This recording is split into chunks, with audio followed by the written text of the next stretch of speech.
एक तरफ जहां खबर आई है कि नीट एग्जाम में इस साल 21 लाख एप्लीकेंट्स आ रहे हैं, दूसरी तरफ आए दिन हमें सुनने को मिलता है डॉक्टर्स के मेंटल लाइफ की प्रॉब्लम्स और उनके साथ हुई हैरेसमेंट केसेस।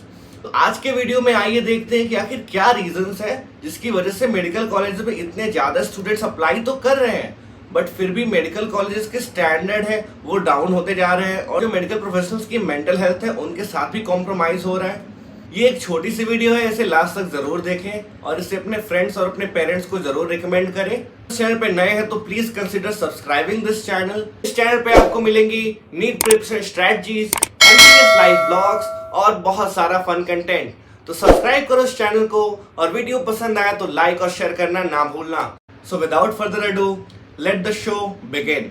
2009 में एक फिल्म आई थी 3 idiots and it's very saddening to say that उस फिल्म के अराउंड 14 साल बाद भी सिनेरियो बहुत ज्यादा चेंज नहीं हुआ है। अभी भी इंडिया में से बहुत सारे हाउस होल्ड्स हैं जहां पे पेरेंट्स अपने बच्चों के ऊपर अपने एम्बिशंस को और अपने डिसीजंस को थोप रहे हैं, उन्हें अपने लाइफ चॉइसेस के बारे में पूरी तरह से फ्रीडम नहीं दे रहे। कि किसी रिलेटिव का बेटा या बेटी डॉक्टर है तो मेरा बेटा या बेटी भी डॉक्टर बनेगी। अगर मेरे बेटे या बेटी के टेस्ट में A+ ग्रेड आ गए तो बेटी आगे चल के डॉक्टर बनेगी। मेडिकल फील्ड की तो एक बात है, किसी भी फील्ड में अगर आप अपने बच्चे को फोर्स कर रहे हो या चाहे वो इंजीनियरिंग हो या फिर लॉ हो, अगर आप किसी को भी अपने नेचुरल पैशन या नेचुरल इंक्लिनेशन के खिलाफ ले जाओगे कभी भी इस कॉम्पिटिटिव वर्ल्ड में वो आगे नहीं बढ़ पाएगा। किसी को नहीं पता कि आने वाले 20-30 सालों में दुनिया का स्ट्रक्चर कैसा दिखेगा और इस टाइम में भी, इस हाई टाइम में भी आप अपने डिसीजंस को अगर किसी पे फोर्स करते हो तो ये तो बहुत बुरी बात है। तो मेरा एक स्ट्रॉन्ग मैसेज है ऐसे पेरेंट्स के लिए कि ऐसा आपको बिल्कुल नहीं करना है और डायरेक्टली और इनडायरेक्टली किसी भी फॉर्म में, कई बार ऐसा होता है कि इनडायरेक्ट फॉर्म में होता है ये, डायरेक्टली आप तो नहीं बोलोगे बट इनडायरेक्टली आप हर बार ये बोलोगे या इनडायरेक्टली आप उसे कॉम्प्लीमेंट करते हो कि ये चीजें तो बहुत अच्छी होती हैं, ये चीजें तो बहुत सही होती हैं। तो इसकी वजह से बच्चे बहुत सारे करियर स्कोप को आइडेंटिफाई नहीं कर पाते। दूसरा मेजर प्रॉब्लम है लैक ऑफ इन्फॉर्म्ड चॉइसेस। अगर आप अच्छे से रिसर्च करोगे तो आपको बहुत ढेर सारी करियर चॉइसेस मिलेंगी जिसमें आप अपने करियर को बहुत आगे तक लेके जा सकते हो। But because of lack of these informed choices बच्चों के पास या पेरेंट्स के पास बस उन्हें 2 या 3 ऑप्शन नजर आते हैं, या तो डॉक्टर बन जाओ या इंजीनियर बन जाओ, कुछ नहीं बने तो IAS बन जाना। बट आपको इन कन्वेंशनल चीजों से ऊपर उठ के सोचना पड़ेगा क्योंकि जैसे मैंने बताया दुनिया बहुत तेज रफ्तार से बदल रही है। आने वाले टाइम में वर्ल्ड ऑर्डर बहुत ज्यादा चेंज होने के आसार हैं। तो ऐसे में आपको अलग अलग करियर ऑप्शंस को ध्यान में जरूर रखना चाहिए और आप जिस भी फील्ड में हो आप ट्राई करो कि आपका पैशन जहाँ पे आप उस फील्ड को अपनी एजुकेशन का फील्ड बनाओ। बायोलॉजी फील्ड में बहुत सारे अमेजिंग करियर ऑप्शंस के लिए हमने अपने चैनल पे एक वीडियो बनाई है तो उसे जाकर चेकआउट करना ना भूलना। तीसरा और सबसे बड़ा रीजन जो मैं समझता हूँ वो ये है कि लोगों में मेडिकल लाइफ के लिए बहुत सारी मिसकंसेप्शंस फैली हुई हैं। उन्हें लगता है कि मेडिकल में एक बार एडमिशन ले लिया तो लाइफ तो सेट है, बट जो आपको ऊपर से नजर आता है रियलिटी ऐसी है नहीं। तो शुरुआत होती है नीट प्रिपरेशन से।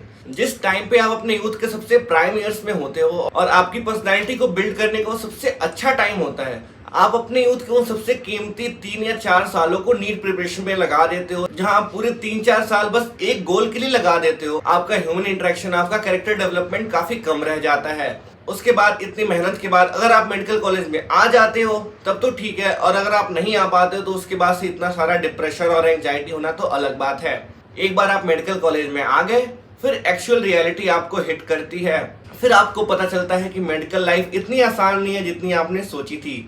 रोज सुबह 8 से 5 बजे तक क्लासेस, पोस्टिंग्स, लैब्स, ढेर सारे एग्जाम्स, नेवर एंडिंग सिलेबस और न जाने कितने तरह तरह के बुक्स। जहां अब तक आप अपने टीचर्स पे डिपेंडेंट होकर पढ़ा करते थे, यहाँ पे आपको बोरिंग स्लाइड्स और यूसेन बोल्ट से भी तेज रफ्तार में दौड़ते हुए सिलेबस से कोप अप करना होता है। और उसके साथ साथ ऑन टॉप ऑफ दैट बहुत सारे मेडिकल कॉलेज में अभी भी रैगिंग इन सम फॉर्म एग्जिस्ट करती है जिससे आपकी मेंटल हेल्थ पे और इफेक्ट पड़ता है। इतना सब करने के बाद भी कोई गारंटी नहीं कि आप एक बहुत अच्छे डॉक्टर बन ही जाओगे, क्योंकि उसके बाद भी आपको एक कॉम्पिटिटिव एग्जाम क्रैक करना पड़ेगा जहां पे आपकी रैंक डिसाइड करेगी कि आप कौन सा ब्रांच लेने वाले हो। और जैसा कि आपको पता ही होगा कि इंटर्नशिप और रेसिडेंसी में जो डॉक्टर्स होते हैं इंडिया में स्पेशली क्लिनिकल सब्जेक्ट्स में वो बहुत ज़्यादा ओवरबर्डन होते हैं, बहुत ज़्यादा ओवरवर्क किए जाते हैं, वो बहुत ज़्यादा स्लीपलेसनेस और बहुत ज़्यादा मेंटल हेल्थ की प्रॉब्लम्स को सहते हैं। तो इतना सब करने के बाद भी एंड इफेक्ट क्या हो, तो 2-3 साल की नीट प्रिपरेशन, 5.5 साल का MBBS, फिर 2-3 साल की नीट PG प्रिपरेशन, 3 साल का पोस्ट ग्रेजुएशन और 2 साल का सुपर स्पेशलाइजेशन। मिनिमम 15 ईयर्स आपको लग जाएंगे एक सर्टिफाइड डॉक्टर बनने में। और इसके बाद रही सैलरी की बात, तो ये आप खुद देख सकते हैं। तो ये जो सैलरी है ये गवर्नमेंट टीचर के इक्विवेलेंट सैलरी ही है।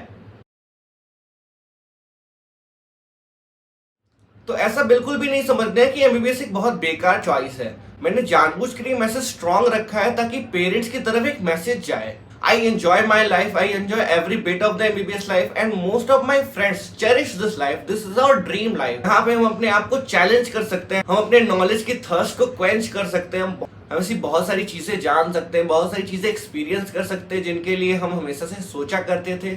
और अल्टीमेटली जो सेटिस्फैक्शन मिलता है सक्सेसफुली किसी पेशेंट को ट्रीट करने से, वो सबसे ऊपर है। बट मेरा मैसेज ये है कि इस टाइम पे आप किसी को फोर्स नहीं कर सकते ये चॉइस लेने के लिए। और मैंने पर्सनली भी देखा है कि बहुत सारे पेरेंट्स ऐसे हैं जो अभी भी अपने बच्चों को फोर्स कर रहे हैं रिलेटिव के कहने पे या किसी और को कॉपी करके कि आपको इसी जगह पे जाना है, आपको इसी लाइफ में जाना है, जबकि उसका इंटरेस्ट भी इस सब्जेक्ट्स में नहीं है और उसके पास इतनी नॉलेज भी नहीं है कि वो यहाँ पे अच्छे से फेयर कर पाए। आप ऐसे बच्चों को जबरदस्ती भेज दोगे तो क्या होगा, यहाँ पे उनकी मेंटल हेल्थ के साथ अब्यूज होगा और वो ड्रग्स, अल्कोहल जैसे गलत हैबिट्स की तरफ ज्यादा इंक्लाइन होंगे। और सबसे बड़ी बात, जो उनका लेवल ऑफ प्रोफेशनलिज्म होगा वो कम हो जाएगा क्योंकि उनका इंटरेस्ट इस फील्ड में नहीं है। So it's high time we value the passion and inclination of our children.